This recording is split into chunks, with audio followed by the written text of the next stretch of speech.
problema do Brasil da insegurança jurídica vem também das mudanças que o Executivo promove frequentemente e das interpretações frequentemente díspares que nós observamos em várias decisões judiciais no país.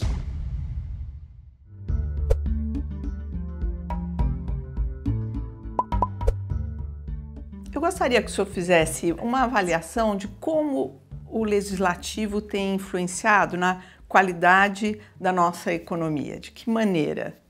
Judicializando muito, criando uma relação com as decisões que atrapalham o andar da economia no país. Qual a avaliação que o senhor faz? Um dos maiores problemas que tem no Brasil hoje é a insegurança jurídica, né? E a insegurança jurídica, ela existe por culpa dos três poderes. Não é só do Legislativo, não é só do Judiciário, e não é só do Executivo. Todos têm a sua parcela de culpa. Por quê?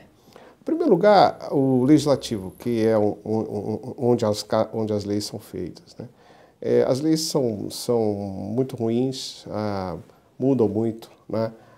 A própria Constituição de 88 é uma Constituição extremamente detalhista, analítica, intervencionista, né, no campo da economia, e abre espaço para uma interpretação, uma latitude muito grande para a interpretação do judiciário.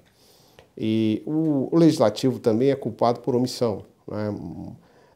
Muitas questões não são reguladas pelo legislativo e acaba o judiciário ocupando esse vácuo com interpretações. E o executivo também é um perturbador desse equilíbrio, né? É um causador de insegurança jurídica também, porque promove más políticas públicas, contribui, por exemplo, para a existência de um sistema tributário extremamente complexo, de difícil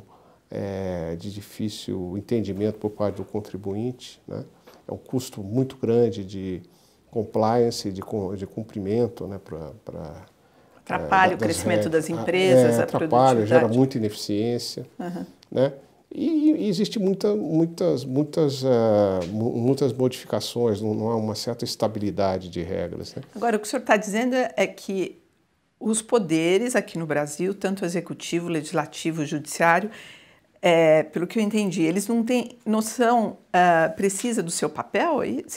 Passaria por aí também? Não, eles têm noção do seu papel. Acho que existe uma disfunção, muitas vezes, no relacionamento entre os poderes e uma disfunção dentro do próprio funcionamento do poder, principalmente no caso do legislativo, né? O legislativo ele tem pouca iniciativa em algumas questões e em outras acaba produzindo leis de baixa qualidade. O problema do Brasil da insegurança jurídica vem também das mudanças que o Executivo promove frequentemente e das interpretações frequentemente díspares e voláteis, né, que nós observamos em várias decisões judiciais no país, né? Agora, essa falta de entendimento com o judiciário protagonizando a cena, isso faz com que a nossa economia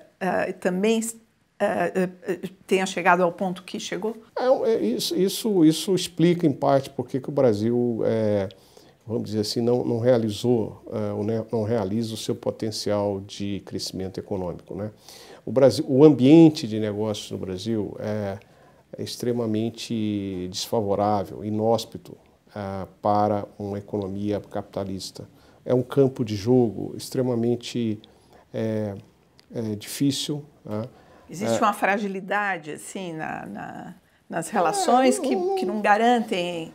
Não é certamente, não seja assim, não é só fragilidade. O que existe basicamente são regras que geram ineficiências, né? Burocracia excessiva, porque as normas às quais as empresas, por exemplo, estão sujeitas, muitas vezes elas derivam diretamente de um comando constitucional, mas muitas vezes Na realidade, foi a portaria de um funcionário público, apenas lá do executivo, que impôs uma obrigação de fazer a uma empresa, a obrigação de ter um documento assim ou assado, de preencher uma ficha assim ou assado, ou de ter que receber um carimbo assim ou assado. Então, quer dizer, são pequenas coisas que atrapalham a vida do dia a dia das empresas, exatamente, é isso? Tanto no micro quanto no macro. A gente pode pensar nas macro-reformas do país, a reforma trabalhista, a reforma tributária, por exemplo, que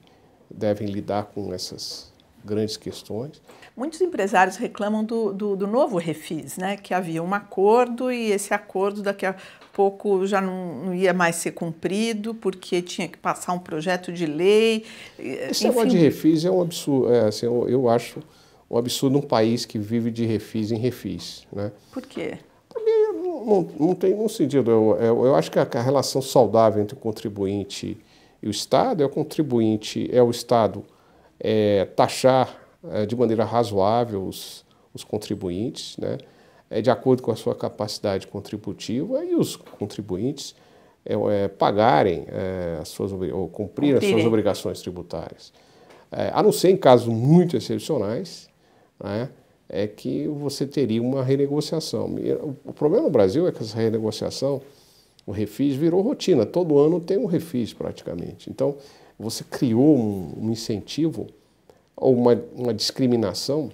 Quer dizer, pune o que paga em dia. O que paga em dia. Não estou assim minimizando o impacto, a gravidade dessa crise. Os refis anuais, né, que nós temos quase todo ano. Uma nova edição, né? Exatamente, são um sintoma, né, da disfuncionalidade no nosso sistema tributário. Agora, transportando essa sua avaliação, essa sua crítica para outros cenários do país, por exemplo, a lei de responsabilidade fiscal ou agora a nova lei de falências para os estados.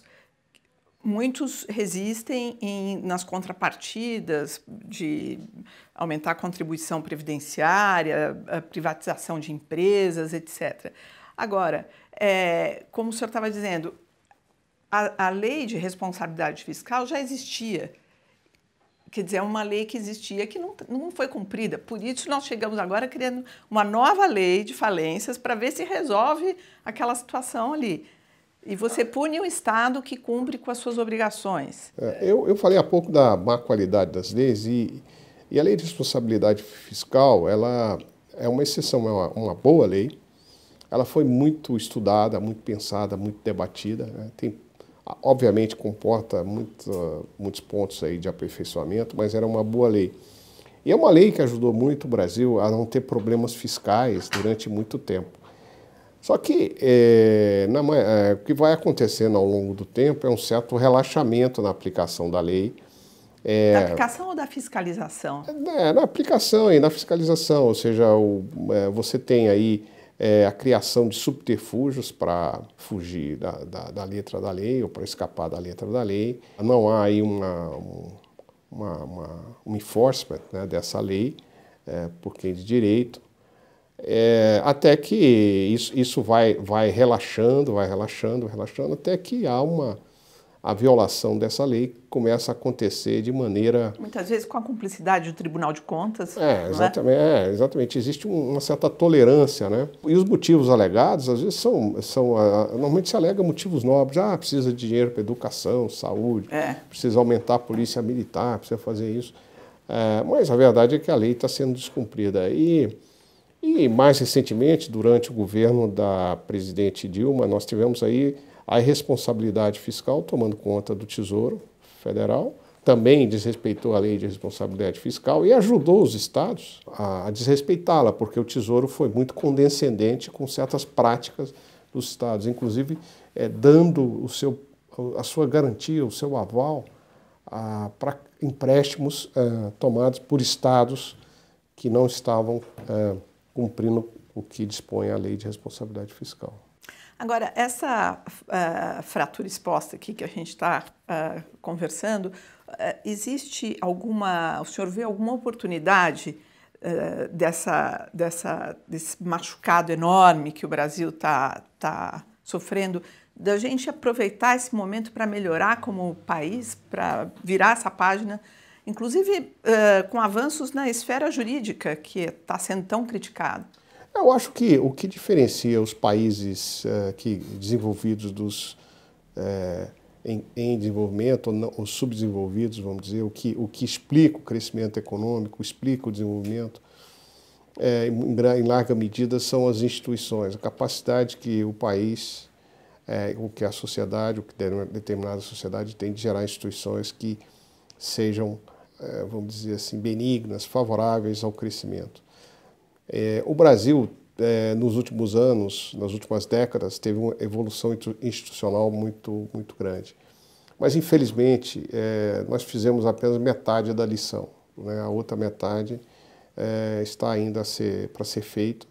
E o boom das commodities, o momento muito favorável que o Brasil teve no início dos anos 2000, tirou totalmente o ímpeto reformista. Então, ao contrário, nós tivemos uma degradação dessas instituições. A crise hoje, portanto, traz uma oportunidade de retomar esse fio, o fio da meada, né?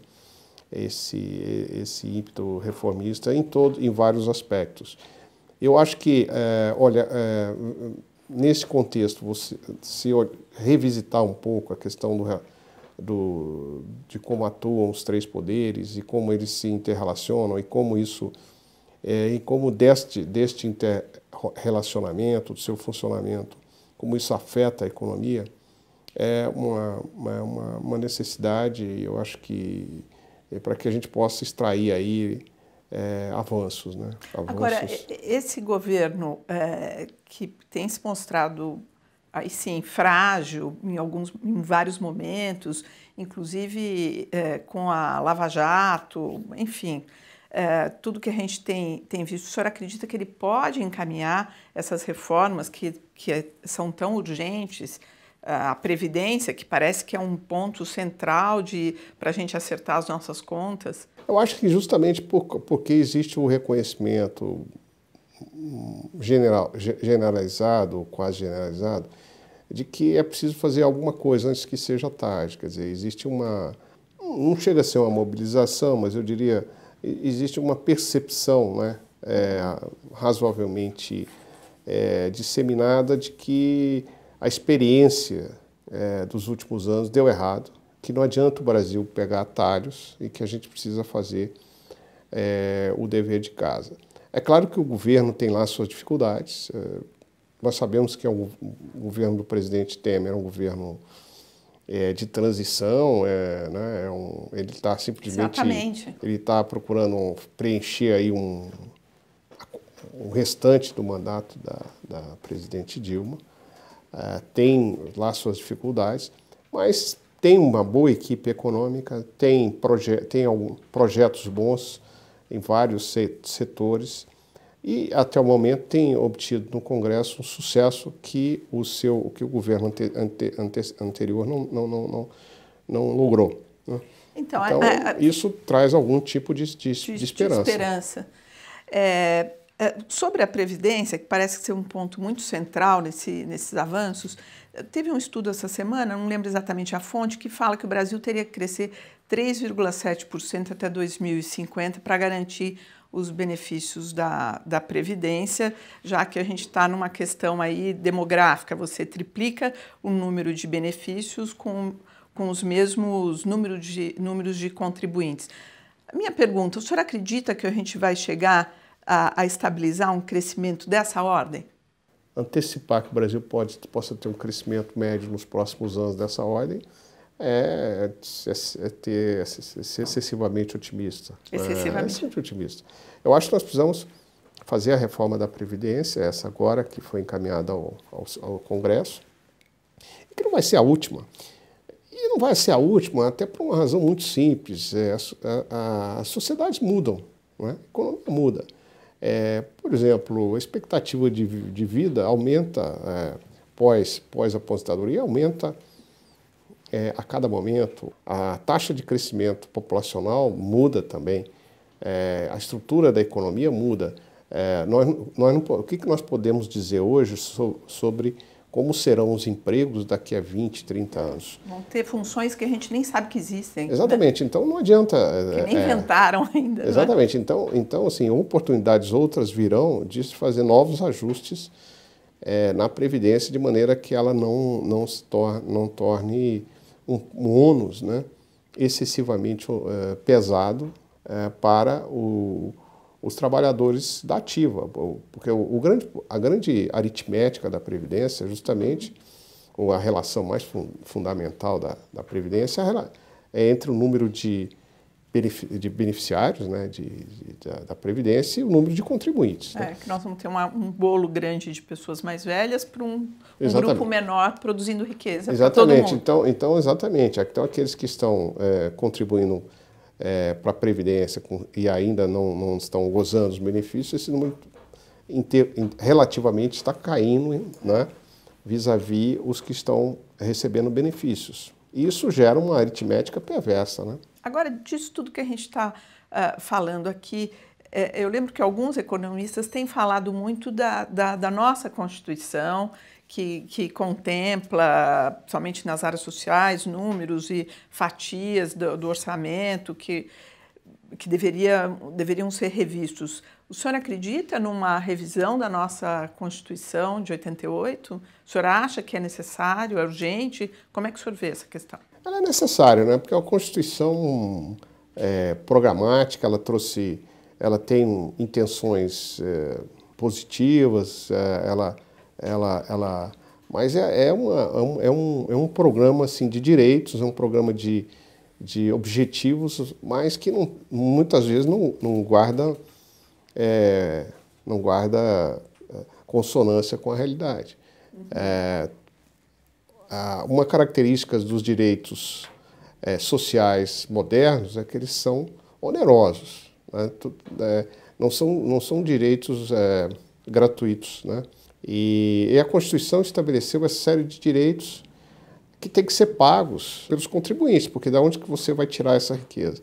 E você criou, e a Constituição brasileira, quando ela foi feita, ela acabou se tornando um repositório de reivindicações de grupos, de setores, mas quando se somou num texto constitucional, isso não faz muito sentido, ou pelo menos não se consegue tocar o país com tantos objetivos e com tanta proteção. O Marcos Lisboa e o Martin Coazen, né, eles cunharam o termo o país da meia entrada, exatamente o Brasil. Todo mundo tem algum tipo de benefício. Né? O Roberto Campos, de novo, citando ele que dizia, né, que já que a Constituição lhe dava direito aos idosos de ter transporte gratuito, ele queria viajar de avião de maneira gratuita. Né? A Constituição por exemplo, a Constituição diz lá em algum momento que é direito fundamental, que o brasileiro tem direito fundamental à habitação. Tudo bem, mas isso é um programa. Agora, como é que você vai assegurar... Como é que você garante isso? De onde você vai arrumar dinheiro? Quer dizer, se um juiz chega e fala, não, vamos cumprir a lei, porque a justiça ele faz cumprindo a lei. Ele pode definir que todo mundo tem que ter a sua moradia, não sei o quê, mas é impossível de colocar isso em prática. É isso que o senhor está dizendo? É isso, por exemplo, o direito a questão da direito à vida, direito à saúde, que está na Constituição. Isso vai ao Supremo, o Supremo baseado nisso, determina, por exemplo, que o SUS adquira remédios caríssimos e experimentais, muitas vezes, né, para doenças graves e sem nenhuma outra análise a não ser a situação do paciente. Né? Tudo bem, se fosse um ou outro, mas todo mundo começa a buscar acesso dessa maneira, o que acontece em termos de equilíbrio orçamentário? Né? O ministro Mailson falou para a gente aqui numa entrevista que os juízes carecem de uma formação mais na área de finanças para poder fazer os seus julgamentos com mais conhecimento dos temas que passam pela mão deles. O senhor vê dessa maneira também? Eu acho que existe uma Falta deficiência. preparo? Não é preparo, porque eles são muito bem preparados em direito, nas matérias de direito. Eu acho que existe um problema de currículo das nossas faculdades, dos nossos cursos. Eu acho que não só direito, o economista deveria saber mais, talvez um pouco mais de direito também. Eu diria assim, o que há é a falta de um entendimento mais multidisciplinar, né? E no passado você tinha essas ciências sociais, elas eram mais próximas uma das outras. Hoje elas estão muito separadas, né?